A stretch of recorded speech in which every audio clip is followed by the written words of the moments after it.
Daqui a pouquinho você vai assistir ao episódio do Capital e Poder, patrocinado pela UniCV, uma instituição que cresceu nos últimos 10 anos e é destaque na educação presencial e à distância.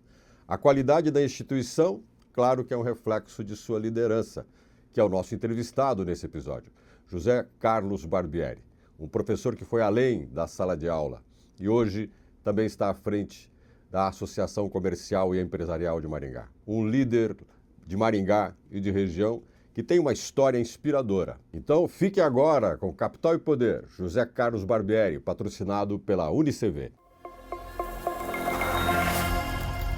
O Capital e Poder fala sobre educação, mas não fala sobre educação enquanto projeto, proposta educacional. É educação sendo feita por pessoas, por instituições. E muitos dos que estão à frente de instituições de ensino avançam e acabam representando uma classe, como de empresários, por exemplo. O bom professor é um bom empresário? Ser um empresário sendo professor, se tem um olhar diferente sobre a sociedade e o empreendimento ou não? Meu entrevistado de hoje é presidente da Associação Comercial e Empresarial de Maringá, José Carlos Barbieri. Eu, particularmente, trabalhei com o José Carlos Barbieri como professor, fomos professores juntos na mesma instituição. Ficamos amigos, mas o conversa agora é de conhecer o José Carlos Barbieri. Não tem nada de amizade, é muito mais conhecer o profissional, a pessoa, principalmente o ser humano, que é a proposta do Capital e Poder. José Carlos Barbieri, antes de mais nada, obrigado por aceitar o nosso convite. Obrigado, Gilson, prazer estar falando com você, sempre é um prazer. E obrigado aí pelo convite desse novo projeto seu. Espero contribuir, né, com essa série de entrevistas que você está fazendo. A contribuição maior, vou te chamar de Barbieri, porque o Barbieri ficou uma fala mais próxima da história que você tem como professor, e você ficou conhecido como professor Barbieri, né? O Barbieri pensava em ser professor ou pensava em ser empresário antes de tudo começar? Gilson, eu nem pensava em ser professor, nem pensava em ser empresário. Minha primeira graduação é farmácia. Então eu fiz o curso de farmácia na Universidade Estadual de Londrina e eu imaginava... Você nasceu em Londrina? Não, nasci numa cidade pequenininha, já foi grande, mas hoje ela é pequena, chamada de Borrazópolis. Borrazópolis. A terra dos cafezais, ali no Vale do Ivaí, bem no meio do Vale do Ivaí mesmo. Sua família veio da zona rural, época do café ou não? Sim, eu morei no sítio até 6 anos, meus pais, né, foram agricultores, e na época, qual era a cultura que mais se destacava? Era o café. E eu me lembro até da geada negra de 1975, foi exatamente quando a gente saiu, né, do sítio e foi para a cidade. E daí meu pai, de agricultor, virou caminhoneiro. Caminhoneiro. Aí tá, disso tudo, você é filho com quantos irmãos? Eu sou o primeiro de 3, então eu sou o único homem, tenho 2 irmãs, e as 2 irmãs são mais novas que eu. Bom, aí dessa história de Borrazópolis a fazer farmácia, como é que é isso? Pois é, Gilson. Meus pais são muito simples, meu pai é caminhoneiro, minha mãe dona de casa, e eu também fui muito ligado à igreja. Então chegou um momento que eu fui para o seminário, fiquei 1 ano no seminário. Você é padre? Pois é, seminário redentorista, fiquei 1 ano lá em Ponta Grossa, certo? Daí não deu certo. São aqueles que tem aquele canto gregoriano? Não, é uma congregação, norte-americana, onde foca muito nos estudos, muito nos esportes e tal, mas não tinha o canto gregoriano, não. Isso quando eu tinha 13 anos. Eu voltei para Borrazópolis. Desistiu de ser padre? Desisti de ser padre. Daí o meu pai falou assim: não, vou morar em Apucarana. Lá em Apucarana, mesmo estudando em escola pública, sempre estudei em escola pública, o ensino é um pouco melhor. Quando eu fui morar em Apucarana, eu acabei terminando o Fundamental, que seria o Fundamental 2 hoje, e fui fazer o ensino médio. Quando fui fazer o ensino médio, eu me encontrei com um professor de química, né, que me encantava com as aulas de química. E paralelamente a isso, eu fui trabalhar numa farmácia, como balconista de farmácia. Ah, então você trabalhou numa farmácia e se apaixonou pela educação com o professor. Tipo, teve um modelo de um professor na tua frente. Exatamente, aquele professor... Quem que é o professor? Pois é, já tentei lembrar o nome dele, não me lembro. Mas eu tenho que fazer essa tarefa para lembrar o nome dele. E daí o que aconteceu? Eu, para fazer farmácia, precisava passar, né, numa universidade pública, na época só tinha realmente as públicas, eu estou falando de 1985, Daí eu fui fazer cursinho pré-vestibular. Quando eu fui fazer cursinho pré-vestibular, no primeiro semestre não sabia nada. Não entendia nada de química, física, biologia, matemática, principalmente essas ciências. E daí fiz o primeiro semestre de cursinho, trabalhando durante o dia, cursinho à noite. No segundo semestre, né, o dono da escola falou assim, olha, você não quer vir estudar comigo e mais uma colega sua, a Adriana, que também está tentando farmácia, para a gente resolver todos os vestibulares da UEL, que na época eram, né, vestibulares longos, de 40 questões e tal. Nós começamos a resolver esses vestibulares. Então nós pegamos 10 anos vestibular da UEL, de física, química, biologia, matemática. E o engraçado é que quando eu ia fazer vestibular, eu já sabia a resposta, porque as questões se repetiam. E, como eu estava estudando sábado, domingo, feriado, ele me chamou, olha, tem uma mãe de um aluno que precisa fazer uma faculdade, só que ela não quer fazer cursinho. E ela quer contratar alguns professores. Aula particular. E eu acredito que você pode dar aula particular para ela. Falei, beleza. Fui dar aula particular para ela na biblioteca da escola. Tirar um extra. Exatamente. E o que aconteceu? Ele falou assim, olha, você leva jeito. Vai sair o professor da noite, que dá aula de ciências no EJA. Hoje é o EJA, né? Que era o supletivo na época. Você não quer dar para ela? Não. Deu mesmo, deu frio na barriga do negócio? Muito frio na barriga. Eu lembro que eu tive uma orientação da direção da escola, vários coordenadores, e eu ia lá tarde, fazia cursinho de manhã, à tarde eu ia na sala de aula, pegava o apagador do giz, ficava escrevendo. Pô, eu já fiz isso, rapaz, também. Eu treinei em sala de aula sozinho. Sozinho. Isso daí, o que acontecia? Eu colocava lá, escrevia e tal, chamava ele para mim. Eu falei, não. Pode apagar, começa de novo. Muda essa letra. Tinha uma letra discursiva, redondinha e tal. Na época a gente fazia caligrafia. Exato. Então tudo redondinho. Senão você tem que mudar essa letra. Daí eu mudei a letra de forma, né? Caixa alta. E daí fazia novamente. Achei aquele quadro. Não, tá muito colorido. Diminui. Começa a trabalhar mais. Você foi lapidado como professor. Fui. E engraçado que para entrar ainda, eu ia entrar numa segunda-feira na sala de aula. Eles me pegaram na sexta-feira à noite, né? O Oil, do Doribê e a Zélia. Eu disse, olha, hoje à noite a gente vai treinar como entrar na sala de aula, como usar o jaleco, como abrir e fechar a porta. Você estrear na segunda e na sexta você teve uma sabatina. Uma sabatina. E daí entrava, boa noite. Não, tá errado. Volta. Eu sei que eu entrei e saí umas 5 vezes, daí fui pro 4. Comecei a escrever, não. Você deve ter pensado em desistir alguma Claro. momento. Para com isso, eu não quero saber desse negócio, é muito chato. Vou ficar atrás do balcão da farmácia que eu ganho mais. Então. 1986 isso. Eu acabei, né, trabalhando, dando aula pro pessoal do EJA, Educação de Jovens e Adultos, e o engraçado é que eu dava aula para pais de amigos meus. Então, durante a semana, eu era o professor. No final de semana eu era tio. Eu ia pra casa deles, né? Então era muito engraçado isso, mas foi muito legal. Foi uma fase onde eu consegui aprender a diferenciar sala de aula, ofício, trabalho, responsabilidade, compromisso com as amizades. Então, o que poderia fazer dentro da sala de aula e o que não poderia fazer Agora, da mesma forma fora da sala de aula. Como professor, você lida com pessoas, e você começou lidando com pessoas mais velhas. Você é professor de pessoas mais velhas. Exatamente. Né? E a gente tem hoje, né, na educação, aquela discussão que a gente sempre faz, né?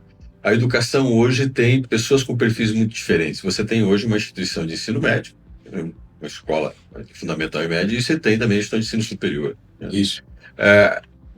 Claro, eu quero voltar um pouco lá para o teu passado, eu quero sair disso, né? Esse primeiro momento, essa primeira experiência com a educação, o que te despertou na educação? O bom aluno ou o prazer de dar aula? Mais você ou as pessoas com quem você ensinava? O que te deixava mais ligado em educação? No primeiro momento, o prazer de dar aula. E dar aula é realmente muito prazeroso, certo? Mas no segundo momento, as pessoas. As pessoas com a gente convivia dentro da sala de aula, que são os alunos, cada aluno é uma pessoa, cada aluno tem o seu universo, certo? E daí também os professores, as amizades com os professores, com os coordenadores, que sempre nos cobrando, os diretores sempre nos cobrando, mas mostrando que era importante a gente ter uma organização, entender muito de disciplina, entender muito de hierarquia. Você é metódico? Sou muito metódico, sofro muito por causa disso. Eu chego a dizer que eu sou muito perfeccionista. E às vezes eu demoro muito para entregar uma coisa, porque eu quero Tamanha perfeição. entregar bem feito. Porque se tem uma coisa que eu não gosto, é ter que refazer qualquer coisa que eu estou fazendo. Então eu prefiro demorar mais, fazer bem feito, para não ter que refazer. Como pessoa, professor, empresário, a gente fala assim, quando você é muito perfeccionista, você perde oportunidades, às vezes você perde a velocidade das coisas. Você sentiu um pouco isso? Em alguns momentos você é perfeccionista, você fala, poxa, eu poderia ter entregue antes, mesmo não estando do jeito que eu quero, mas pelo menos não perderia a oportunidade de ter feito naquele momento. Eu acho que eu não consegui perceber isso. Mas é claro que, como o mundo corre muito rápido, né? Com certeza eu perdi algumas oportunidades. Mas eu fui diminuindo esse perfeccionismo para que eu pudesse avançar mais, crescer mais, poder criar meus filhos, ter a minha família e tal. Mas ainda tem alguns toques em relação a deixar coisas fora do lugar. Eu nunca deixo nada fora do lugar. Então eu sei onde estão os documentos. Você tem essas coisas? Colocar na mesa e arrumar? Sim. Sim. Inclusive na academia, quando eu fazer exercício. Até o colchonete que está no chão, tá ajeitado. Deixa ele retinho. Entendi. Pezinho, você deixa tudo arrumado. Deixa. Agora tem uma coisa engraçada. O professor, eu só comentei uma vez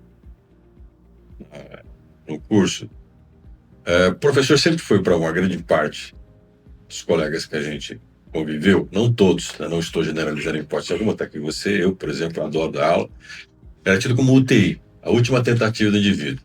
Muita gente virou professor por falta de ter tido oportunidade em outra coisa, né?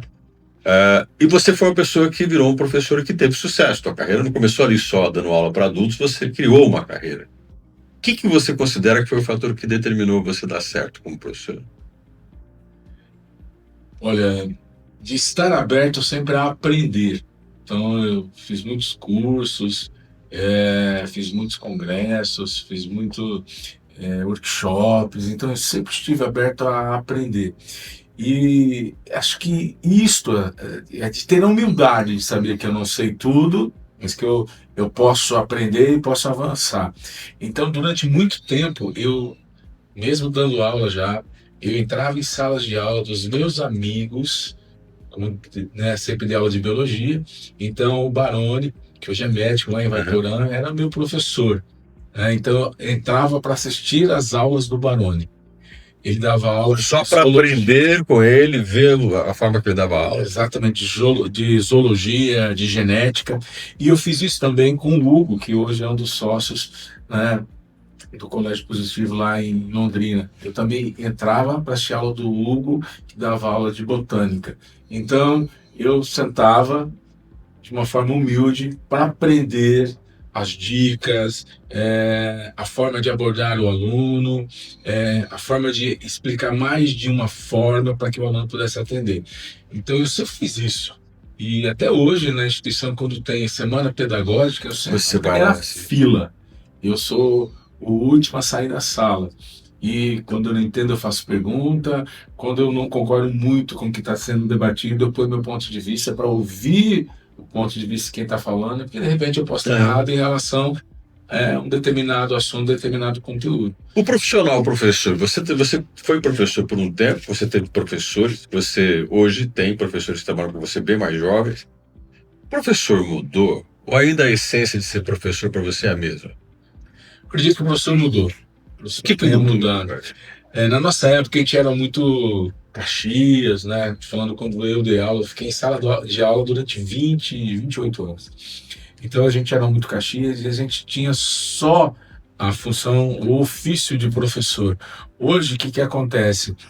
Como a gente teve uma mudança no ensino médio, teve uma mudança também no ensino superior, porque, né, o presencial diminuiu consideravelmente, a modalidade à distância cresceu consideravelmente, muitos professores não são só professor hoje, né? Então eu brinco muito com eles, que a gente não pode pensar em estar, mas tem que pensar em ser professor, na essência mesmo, de estar preocupado em ensinar, em ter o resultado. Então você acha que são poucos que levam a fundo a profissão porque eles têm outras atividades? Nós deveríamos ter mais professores que se preocupem inclusive com a desistência, com o cancelamento, com o trancamento, né?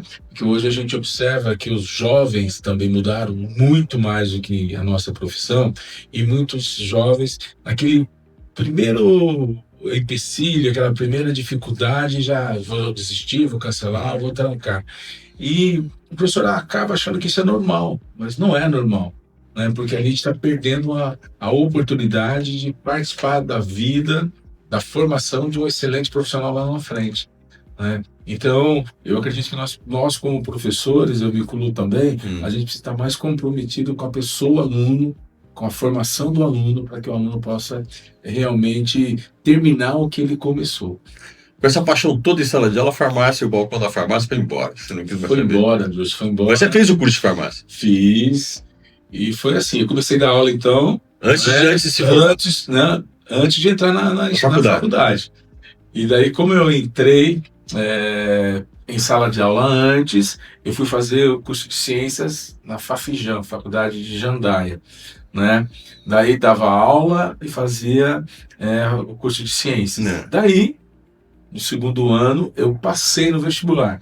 Abandonei ciências e comecei a fazer farmácia. E, paralelamente a isso, eu fazia, né, uma viagem doida. Dava aula em Vaiporã, dava aula em Apucarana. No segundo momento, dava aula em Vaiporã. E você tinha a faculdade em Londrina? Exatamente, fazia faculdade em Londrina e daí vim dar aula em Maringá. No momento posterior, dava aula em Apucarana, em Vaiporã, Londrina e Maringá. Ou seja, você virou um caixeiro viajante docente. Exatamente, meio que um boia fria dentro, não. Pegando a estrada constantemente, né? Aí você passou a dedicar a sala de aula, virou professor de pré-vestibular, que sim, alguns de nós fomos na época, né? A educação tinha mais glamour naquela época do que tem hoje, porque o professor era uma pessoa que virava referência para alguns alunos. Você encontrava, às vezes, alunos no mercado, na rua. Esse aqui é o meu professor, o pai e mãe vem conhecer meu professor. O professor perdeu esse glamour. Isso eu lembro muito bem nessa época, que eu peguei uma época que eu dava aula em Londrina, né? Logo que inaugurou o Catuaí. Então o Catuaí era uma febre, tinha até aquela dúvida, será que vai vingar? Tão longe de Londrina, né? Passando no meio do mato, que hoje é a gleba palhana, na época era uma fazenda. Lá, né? Então eu lembro que eu dava aula numa época em Londrina para muita gente, mas para muita gente mesmo. Eu tinha em Londrina acho que mais de 2.000 alunos.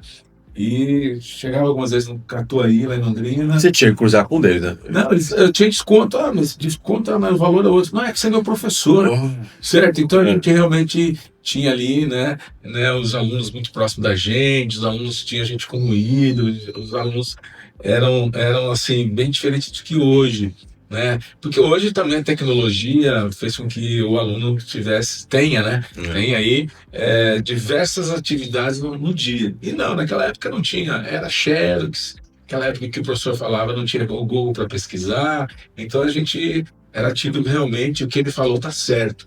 Hoje não, com toda essa tecnologia, com uma vida muito agitada, então o aluno tem muitas atividades, ele assiste aulas no YouTube, assiste conteúdos, documentários, ele vai no Google e pesquisa, então a gente foi perdendo um pouco do glamour. Você acha que os professores ainda... Mas o professor de hoje, você acha ele melhor? Quando eu falo melhor, a formação do professor. Porque eu às vezes percebo que os professores da nossa época tinham professores que eram fantásticos. Alguns deles, mesmo sendo colegas meus, eu mantenho assim, uma admiração imensa até hoje. O professor perdeu isso, ele não é mais tão qualitativo. Você que está à frente liderando vários professores, você olha às vezes e fala, o professor podia ser mais, como esse ser humano mais próximo, esse cara de conteúdo. Olha, o professor, a formação melhorou. Na época, por exemplo, comecei a dar aula sem ter faculdade. Hoje eu tenho lá no colégio, como também eu tenho lá no centro universitário, a grande maioria com mestrado e com doutorado. Então a formação do professor ela é melhor do que na nossa época, né? O que acontece hoje é que o professor ele tem muitas concorrências com ele. Não é só ali o colega que dá a mesma disciplina com ele na sala de aula, porque a gente tinha sempre isso. Não sei se você lembra. Dividia biologia, dividia geografia, dividia história. A gente queria fazer diferente do nosso parceiro e tal, e muitas vezes a gente até dava aula junto, né, com os outros professores para trabalhar conteúdos diferentes e tal.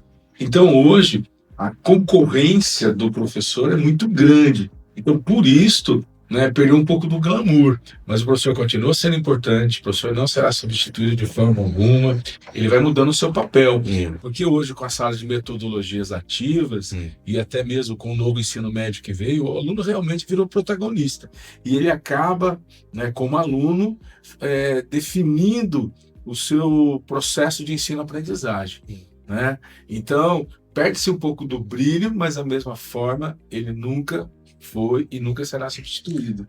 Você deu aula num monte de instituições de ensino. Como eu fiz isso?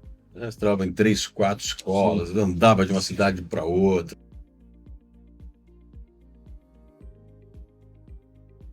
Pô, eu não embarquei nessa. Mas alguns colegas meus me sugeriram várias vezes. Vamos montar uma escola, montar um cursinho pré-vestibular. Quase tudo começava com um cursinho pré-vestibular, depois você montava uma escola. E você foi uma das pessoas que topou fazer esse tipo de coisa. Ter a sua própria escola. E tem dois lados, né? Um lado o professor, que dá aula para uma instituição, tem seu diretor, seu coordenador, seu horário, começa o ano, fala, vou trabalhar na segunda aqui, terça lá, quarta aqui. E outra extremamente diferente, Barbieri. E se são extremamente diferentes, você tinha noção do que estava te esperando? Não.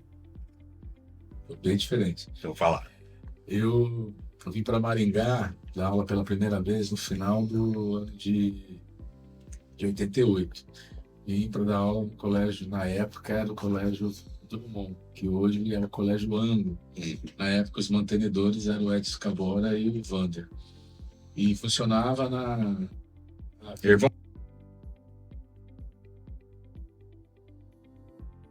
Continua, aliás, a livraria Erval. Então, trabalhei dois meses, super intensivo, final de ano, revisão para o vestibular da UEM. E terminou esse meu contrato, ele falou, não, você vem com a gente ano que vem, continua aqui com a gente e tal. Eu falei, ótimo. Só que apareceu a oportunidade de dar aula também no colégio que na época era o Anglo e hoje é o Platão, né? O Anglo Master, daí Platão. E fui dar aula no Anglo, eu tive que escolher entre o Drummond. Ficava em 3, 4 instituições. Exatamente. Daí dei aula 6 meses. No meio do ano de 1989, veio a proposta de adquirirmos o colégio Anglo, né? Hoje o Platão. E lembro que eu não tinha dinheiro, tinha 22 anos, não tinha dinheiro e tal. E outros colegas também. Nós compramos o colégio em 17 pessoas. Ou seja, basicamente dois. E como eu não tinha dinheiro, fiquei durante 2 anos trabalhando sem receber. Ou seja, meu pagamento foi a minha força de trabalho. Então ali eu já percebi o que você continuava dando aulas em outras escolas para poder sobreviver e gastava um bom tempo na escola que era a sua, e mais 16, para poder pagar a conta. Aí você percebeu a diferença. Exatamente, aí começa a perceber a diferença. Qual a primeira grande diferença, Barbieri, de entrar numa sociedade sem grana, com um monte de gente, tendo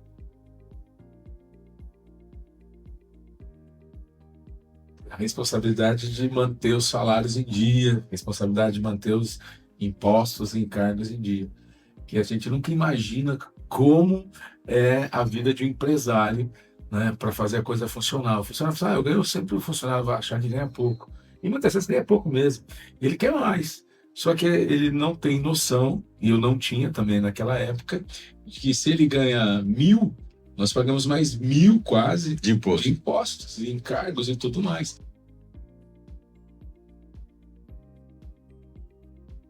A responsabilidade é do dono. O dono é o último a tirar o seu prolabore. Primeiro paga todos os funcionários, todos os professores. Sobrou dinheiro, recebe. Não sobrou, não recebe. Agora tem uma coisa nisso. Tem uma coisa nisso. Importante. Você foi professor. Você continuou sendo professor, mesmo sendo sócio de uma escola. Sim. Você estava do outro lado lá. Você também recebia seu salário. Sim. Tinha toda aquela visão, sentimento de ser professor. E, de repente, você estava do outro lado. Você tinha que...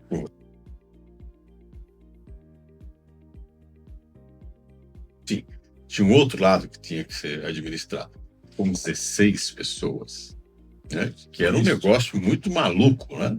Se já em 2, 3 já é uma coisa difícil de decidir em 16 é complicado. Foi um momento chocante. Hoje, quando você para pensar entre o Barbieri professor e o Barbieri gestor, como é que um conseguiu sobreviver ao outro? Em alguns momentos você sente que um traiu o outro, do tipo, poxa, se eu sou professor de mim mesmo,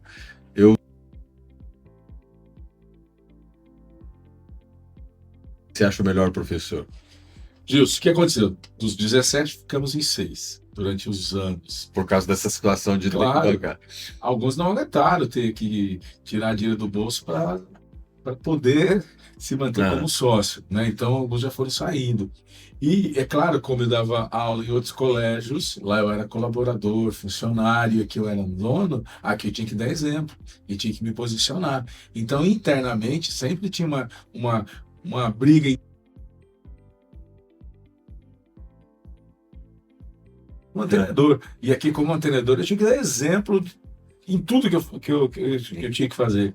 Desde pontualidade, entregar prova, correção de prova, de entregar conteúdo para os alunos, porque a gente tinha lá semanas, são 20 semanas, então em 20 semanas eu tenho que terminar todo esse conteúdo. Então, internamente, com certeza sempre tinha... Porque tem um professor que fala, mas o Barbieri não terminou, por que eu tenho que terminar? Se o Barbieri não fez, por que eu não tenho que fazer? Eu não tinha Com argumento, professor. argumento de fazer. Também eram sócios, né? Cobravam da gente a pontualidade para a gente ser exemplo. Em sala de aula, não mandar aluno para fora, não ser mal educado com o aluno, não atrasar conteúdo, não atrasar prova, certo? E isso está entre os primeiros daquela época. Tinha Ibope, né? Entre os primeiros do Ibope, porque você era mantenedor. Vou te colocar numa saia justa. Você com certeza contratou professores que foram colegas seus em outras instituições. Você dividiu o tablado, né, com... Eu, por exemplo, trabalhei na instituição na qual você era sócio, era seu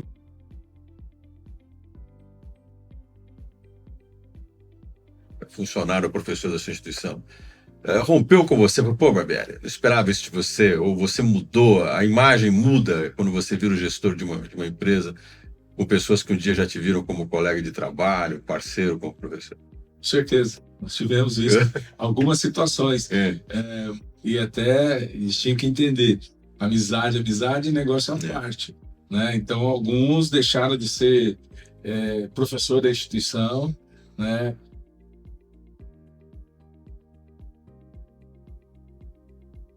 Todos adultos conseguimos sobreviveu todo mundo. Isso, né? Mas, claro, tivemos momentos difíceis. Isso mexe com você hoje? Você calcula que essa experiência, de certa forma, te fez um gestor mais sensível ou não a certas coisas? Porque você nunca vai deixar de ser, de certa forma, professor. Como é que é ser um gestor-professor? Todo professor está preparado para ser gestor? Não, claro que não. De jeito nenhum. Eu fui me preparando aos poucos, fui aprendendo, fiz muitos cursos rápidos.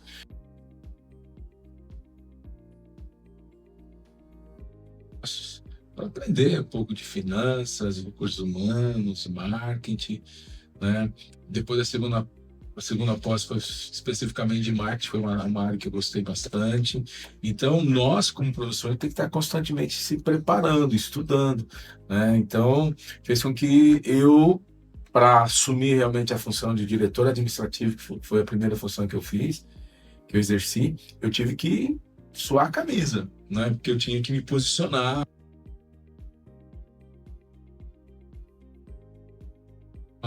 Pagamentos das horas-aulas, o que estão ali embutidos, o que não estão embutidos, quais são os compromissos que eu tenho para com o município, pagando ISS, para, né, o governo federal, pagando, né, PIS, COFINS, imposto de renda, INSS e tudo mais. Então, tudo isso foi um grande aprendizado, eu tive que avançar, e isso só consegui porque eu fui para os bancos escolares e tive a humildade de sentar e falar, como funciona isso? Eu quero aprender. Agora, professor,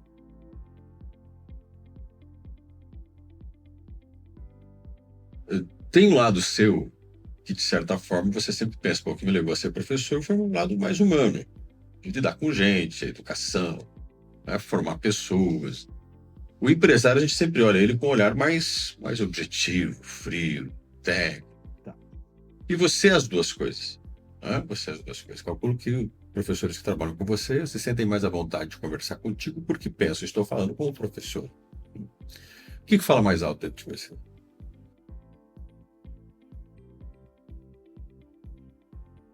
Nós temos nas nossas empresas 530 no ensino superior e mais 25 no ensino da educação Tá falando de básica. professores. Então, professores e colaboradores. É. Então, hoje o que fala mais alto é realmente o empresário, onde tem que estar de uma forma racional analisando todas as atividades, todas as ações. Então, toda ação que eu for tomar, ela vai ter que ter uma reação.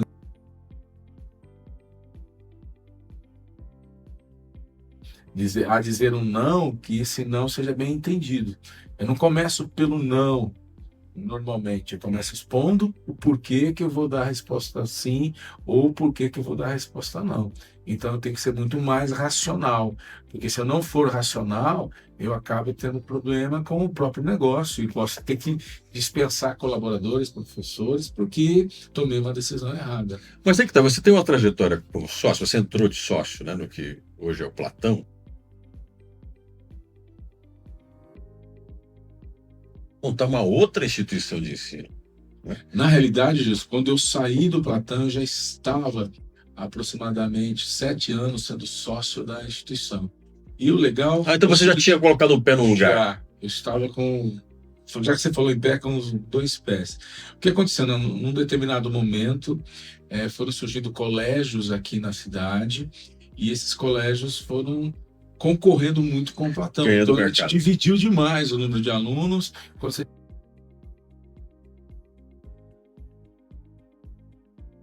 E no enxugar a máquina, né, nós tivemos a mudança da gestão. E nessa mudança da gestão que eu saí do Platão como gestor. Fiquei só como professor 1 ano. Mas daí, como eu saio como gestor, fico só como professor, e do outro lado eu tenho uma instituição que está querendo crescer, então... Você tem sócios também nessa instituição que é... Tenho. Por mais que eu não quisesse, eu tinha que focar em uma delas. Daí eu acabei focando no ensino superior, porque eu já tinha contato em sala de aula. Tinha uma outra visão. E o legal que foi quando eu saí, né, e fui para o ensino superior, que eu tive que estudar, que é bem diferente da educação básica do ensino superior, eu acabei estudando mais, acabei fazendo mestrado e tendo uma visão maior até do negócio. E esta sociedade atual minha, a gente conseguiu dividir muito as partes. Hoje nós estamos 3... São professores também ou não? São professores também.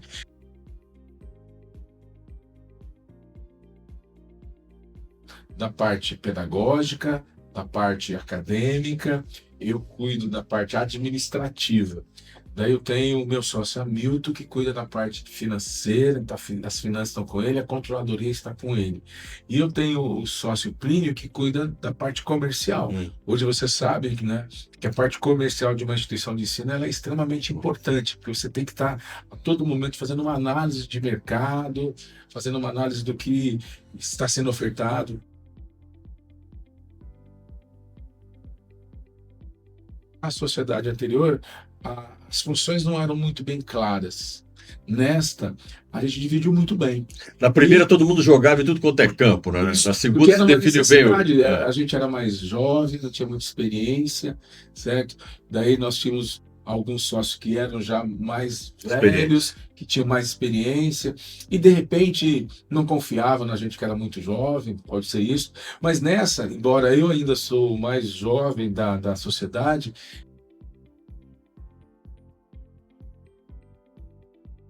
a gestão anterior, na sociedade anterior, eu trouxe como aprendizado para a sociedade atual. E daí todas as dores que eu passei, todas as alegrias, eu trouxe também. E eu coloquei na mesa. E já com mais idade, com professores que já tinham vindo de outras instituições de ensino, foi muito mais claro. E a gente foi se direcionando. Claro que teve um momento de aprendizagem também, onde um entrava no do outro e tal.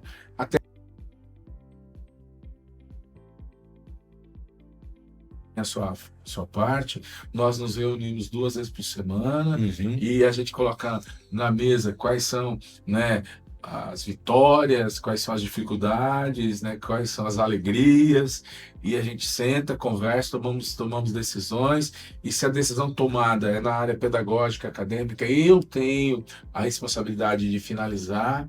Se é na área comercial, o professor Plínio tem, se é na área financeira, o professor Amir. Então, com isso, ficou bem claro, bem tranquilo.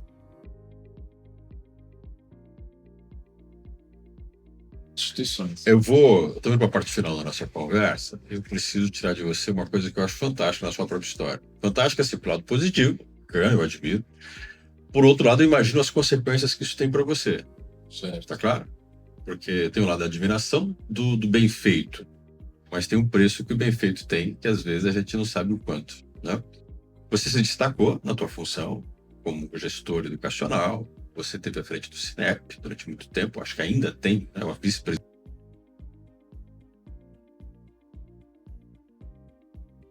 no meio empresarial. Hoje você está à frente da Associação Comercial e Empresarial, da ASIM, né? Você tem aí um reconhecimento. Contudo, né, todo caminho que a gente traça deixa marcas positivas e negativas.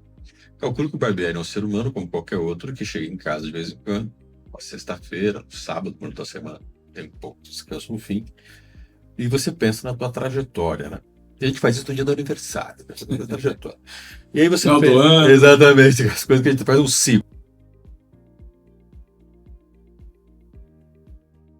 O Barbieri tem feito. Né? Tem coisas que você considera que você não faria. Se você pudesse voltar, não faria. Coisas que você fez, se arrependeu, pessoas que você acha que você foi injusto com elas, e algumas vezes fala, poxa, fulano não merecia isso, né? Porque às vezes a gente tem isso na vida, né? A gente tem conflitos, tem embates, tem pessoas que você acaba com um julgamento, mas para frente você repensa, pô, não era bem isso, né? E teve pessoas que você devia ter reconhecido mais. O que sou? Para você, né, com 56 anos, estou dentro da sala de aula, fiquei dentro da sala de aula 28, estou dentro de uma escola há 39 para 40, claro que eu acertei muito mais do que errei, mas eu errei várias vezes. Algumas vezes eu acabei chamando a atenção de um colaborador na frente dos demais, certo? Algumas vezes eu demorei para tomar uma decisão de contratar ou de demitir.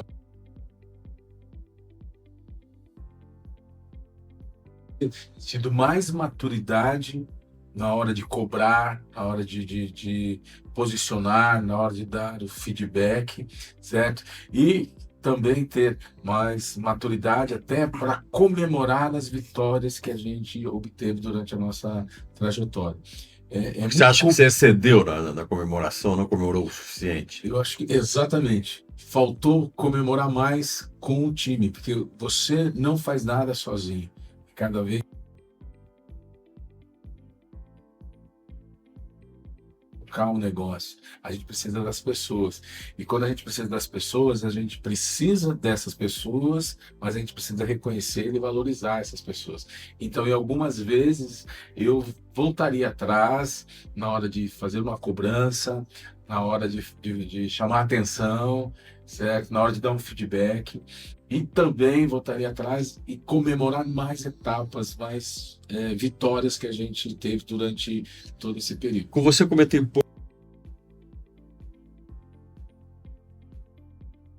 você tem uma esposa, tem filhos, né? Deu para conciliar ou em alguns momentos a coisa ficou difícil e a sua esposa teve que dar uma respirada fundo e falar, vamos em frente. Como é que é isso? Como é que é a relação família e gestão? Olha, para estar à frente, né, de 2 instituições de ensino, por ter tido a oportunidade de ser presidente do Cinep 4 gestões, 8 anos, mas 4 gestões agora estamos finalizando como vice-presidente, estar na Federação das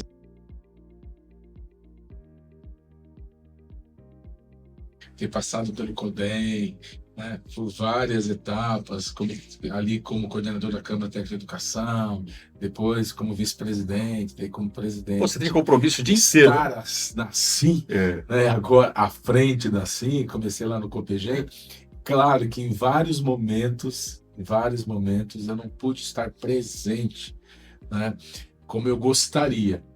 Como os meus filhos estudavam nas escolas Que você dava aula? era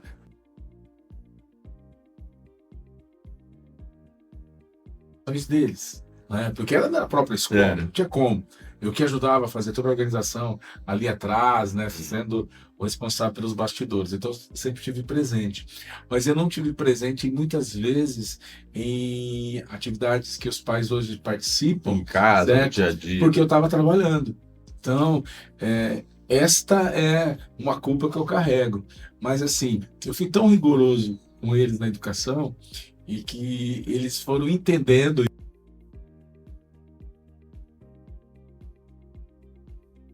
Minha esposa, por exemplo, que eu era tão duro, tão exigente, porque você, como professor, sabe que dentro da sala de aula a gente vê o aluno crescendo, crescendo, e a gente vê também as dificuldades que ele passa, né, que cada aluno passa, principalmente no final do ensino médio, quando a gente dava aula, que ele se cobra para passar no vestibular, a família cobra, o colégio cobra, todo mundo cobra, e não tem maturidade para isso. Então, uma das decisões que eu tomei foi deixar eles mais tempo na educação infantil.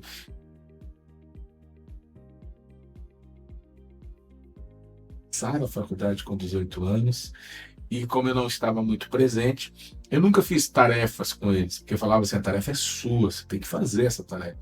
Quando eles precisavam, eles vinham, eu tirava dúvida, mas a tarefa era dele. Nunca carreguei mochila de nenhum filho, porque a mochila era dele, certo? E quando tinha alguma reclamação em relação à escola, eu falava assim, tá reclamando, você não concorda? Não, então vai lá forçar. Então, estas atitudes que eu tomei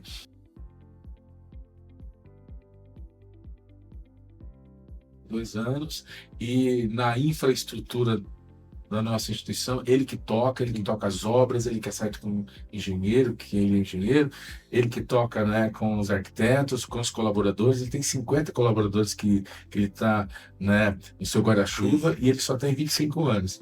A Júlia está no 4º ano de medicina, nunca me deu problema algum, né? O Vitor tirava nota para passar e para ele estava tudo bem. E eu até entendo, porque na minha época eu também era assim. A Júlia não, terminou o ensino médico, eu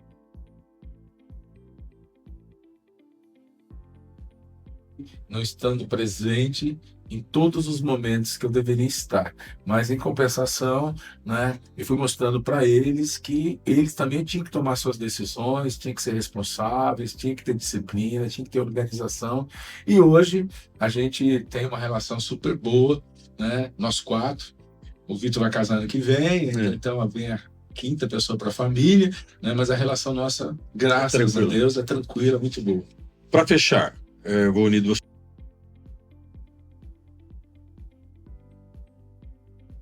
Você educa jovens, você tem uma instituição de ensino, seja de graduação, pós-graduação ou de formação média, com gente que tem uma vida inteira pela frente.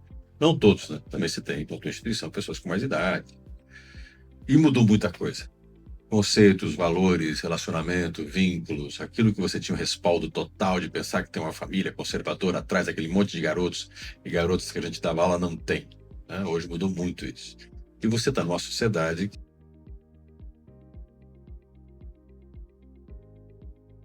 no tratamento de questões que envolvem, inclusive, essas mudanças de comportamento. Quando você assumiu assim, pensava, bom, como é que um professor, alguém que está sempre vinculado à formação de uma geração nova e convive com essas crianças, adolescentes, jovens que têm perspectivas completamente diferentes do que é a vida, de valores e um futuro que deve mudar, você é um cara que pretende fazer que as instituições conservadoras deixem de ser? Você considera que, como um diretor,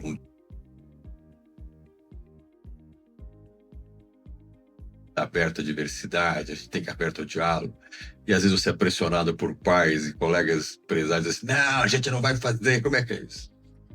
Gilson, o Brasil está envelhecendo. Como nós estamos, contra o país envelhecendo, qual é a tendência? A gente se tornar mais conservadores, né? Você é sociólogo, você sabe disso. Mas, ao mesmo tempo, a gente tem que estar aberto a tudo que a sociedade está trazendo. Então, quando a gente fala de equidade, né? Quando a gente fala de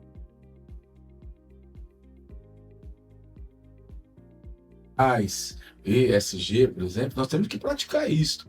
Então, hoje, nas empresas, nós vamos ter colaboradores de diversas opções sexuais, de diversas idades, de diversas formações, de diversas religiões, como já existia, e nós temos que estar abertos a isso. Agora, o que nós temos que tirar proveito de tudo isso? Como tirar proveito? Quando você coloca num ambiente, torna-se muito rico. Então, a gente tem que estar abertos a ver sugestões. De vez em quando eu pego lá no site da nossa instituição, nas redes sociais, uns vídeos, umas postagens que eu falo, não, pelo amor de Deus, está errado isso. Mas eu vou lá conversar com o departamento, professor, eles me mostram, olha, como o senhor sabe, o senhor sempre falou disso, que a sociedade está em constante evolução, olha o engajamento disso aqui. Eu faço uma reflexão sobre aquilo, dou uma...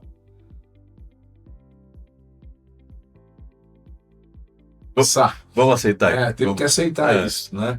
Mas nós, como gestores, independente do ramo que nós tivermos, nós temos que estar abertos a essa nova juventude que está vindo e tentar tirar deles o máximo que eles podem dar para a gente. E um minuto, você acredita na educação? Claro, educação, 100%. Eu acredito, defendo que a educação ela é transformadora, certo? Ela é transformadora.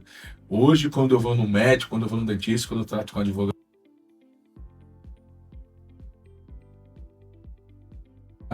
foi por meio do quê? Por meio da educação. Eu acredito na educação. Claro que a educação poderia avançar mais, a gente poderia estar com indicadores mundiais melhores, mas eu acredito que a gente vai chegar lá. Barbieri, obrigado pela tua presença aqui no Capital e Poder. Eu que agradeço. Certo? É sempre um prazer poder falar com você e desejo sucesso nessa nova fase profissional da sua vida. Obrigado. Conversamos com José Carlos Barbieri. Barbieri é presidente da Associação TV, tem uma história na educação que ele mesmo relatou aqui. O mais importante professor pode ser gestor? Sim. Deixa de ser professor quando é gestor? Calculo que não, nunca mais. Mas a educação ainda é algo sério. E a educação é feita por pessoas que, como disse o próprio Barbieri, acertam, mas também erram e tem que aprender com os erros. Até o próximo encontro. Há 20 anos, nascia a UniCV. Uma trajetória construída com dedicação, inovação e paixão pelo conhecimento. Com o tempo, crescemos e conquistamos espaço como referência educacional, não só no Paraná, como também no Brasil, com polos nacionais e internacionais. Ao longo dos anos, expandimos nosso portfólio de cursos, atendendo às necessidades de um mercado de trabalho em constante mudança. Estamos prontos para os próximos 20 anos de inovação.